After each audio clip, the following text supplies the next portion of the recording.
Стопанската комора на трговци на големо и мало, која представува компании што се занимаваат со прехранбени и непрехранбени производи, пијалоци и тутун, изрази сериозна загриженост поради неодамнешните одлуки на владата.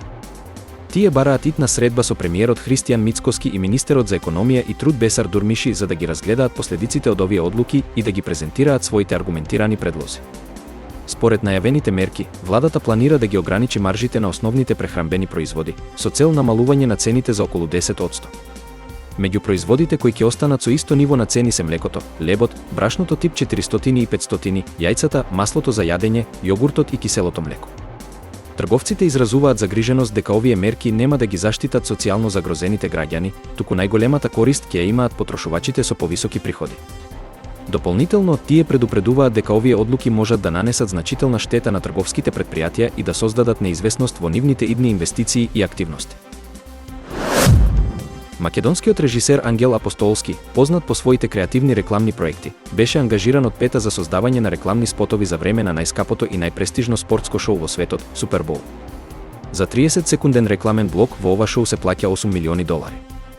Апостолски, кој живее и работи меѓу Софија и Амстердам, е еден од ретките европски режисери што имаат реализирано реклами за Супер Боул. Кампањата што Апостолски ја создаде за Пета, со наслов "Совесните мафијаши", е дефинирана како најкреативна од подпредседателката на Пета, Лиса Ланге. Кампањата се осврнува на етичката мода и промовира облека произведена без насилство. Апостолски вешто комбинира наративна длабочина со визуелна уметност, создавајќи реклами кои се доживуваат како кратки филмови, емотивно силни и визуелно впечатливи. Исто така, со хумор и духовитост, ја пренесува важната порака за правата на животните. Еден од најголемите македонски малопродажни ланци, Стокомак, наскоро ќе започне со работа во Србија. Според информациите објавени од порталот Ритейл Србија, компанијата планира да отвори модерни дисконтни маркети во 5 српски градови: Пирот, Ниш, Паракин, Лесковац и Панчево. Стокомак е основан во 1997 година и во моментов поседува повеќе од 70 продажни локации низ Северна Македонија. Трговскиот ланец е познат по широкиот асортиман на прехранбени и непрехранбени производи по конкурентни дисконтни цени. Според изјавата на компанијата за Ритейл Србија, првата продавница во Србија е планирана да се отвори кон крајот на март или почетокот на април, во зависност од подготовката на просторот и административните процедури. Понатамошната експанзија ќе се реализира со отворање на нови маркети на секои 2 до 3 недели. Во српските продавници, Стокомак ќе нуди околу 1200 производи во постојана понуда, а компанијата веќе преговара за нови локации со цел проширување на присуството на српскиот пазар. Оваа експанзија представува значаен чекор за Стокомак во проширувањето на своето регионално присуство и обезбедување на конкурентни цени и квалитетни производи за потрошувачите во Србија. Европската унија донесе нови правила за управување со отпадот од храна и текстил, кои се фокусирани на намалување на отпадот, зголемена рециклираност и промоција на циркуларната економија. Овие правила се дел од напорите за намалување на негативниот импакт врз животната средина и поттикнување на одржливи практики во производството и потрошувачката на производи.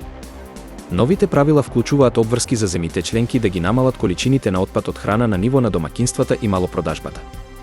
Меѓу најважните мерки е намалувањето на отпадот од храна, што треба да се постигне преку подобра организираност и поддршка за донаторски програми, како и со развивање на платформи за делење на вишок од храна.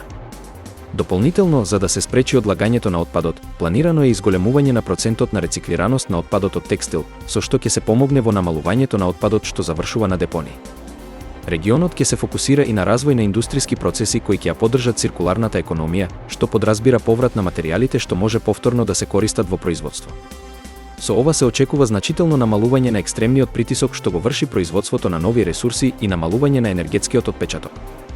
На крај, новите правила ќе придонесат и за поттикнување на промени во однесувањето на потрошувачите, кои ќе бидат поосвестени за изборот на производи кои се произведени со помала количина отпад и кои се погодни за рециклирање. Европската унија ќе продолжи со вложување во инфраструктура за рециклирање и ќе обезбеди финансиска поддршка за иновации кои ќе го подобрат управувањето со отпадот и ќе го зголемат одржливото производство. Македонскиот борец Марко Трајановски испише историја со освојувањето на европската титула во ММА. Со доминантен настап, тој успеа да ги совлада сите противници и да го донесе престижниот трофеј во Македонија. Во финалната борба, Трајановски покажа извонредна техника и физичка подготвеност, наметнувајќи го својот ритам од самиот почеток. Неговата победа е резултат на години напорни тренинзи и посветеност на спортот, а овој успех го става меѓу најдобрите борци на континентот. Со оваа титула, Трајановски ја зацврсти својата позиција на европската сцена и најави уште поголеми предизвици во иднина. Македонија доби нов спортски херој кој со својот успех инспирира многумина.